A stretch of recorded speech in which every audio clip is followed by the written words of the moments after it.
பிரியமானவர்களே, வாழ்வின் வெளிச்சம் வேத வசனத்தின் மூலமாக உங்களை சந்திப்பதில் மகிழ்ந்த மகிழ்ச்சி.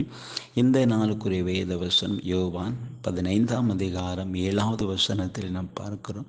நீங்கள் என்னிலும் என் வார்த்தை உங்களிலும் நிலைத்திருந்தால் நீங்கள் கேட்டுக்கொள்வது எதுவோ அது உங்களுக்கு செய்யப்படும்.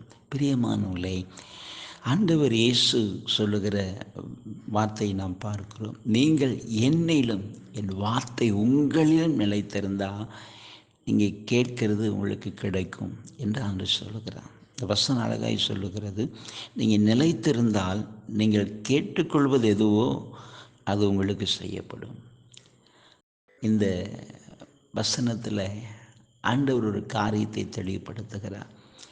நம்ம அவருக்குள்ளே நிலைத்திருந்தோம் அப்படின்னா, அல்லது அவருடைய வார்த்தை நமக்குள் நிலைத்திருந்தால் நம்முடைய விருப்பங்களை அவர் நிறைவேற்றுவார் என்று சொல்லி பார்க்கிறோம்.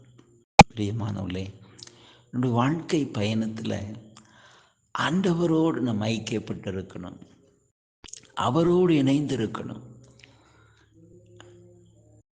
அப்பொழுது அந்த பயணம் அது வெற்றியுள்ளதாக இருக்கும், அது ஆசீர்வாதமாக இருக்கும், அது மிகுந்த பயனுள்ளதாக இருக்கும்.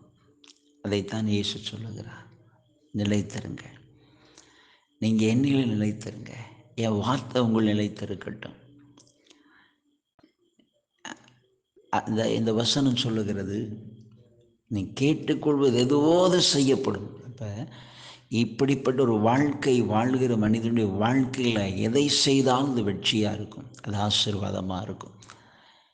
உங்களுக்கும் நம்முடைய கிருபைகளை தந்து நடத்துவார். நாம் ஜெபிப்போம். நன்றி தகப்பனே, இந்த வார்த்தை கேட்கிற ஒவ்வொரு பிள்ளைகளுக்காக ஜெபிக்கிறையா.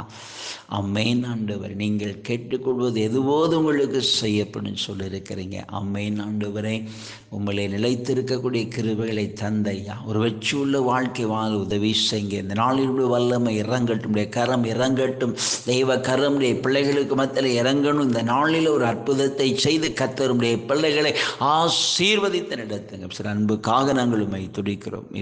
நல்ல பிதாவே, ஆமென் ஆமென்.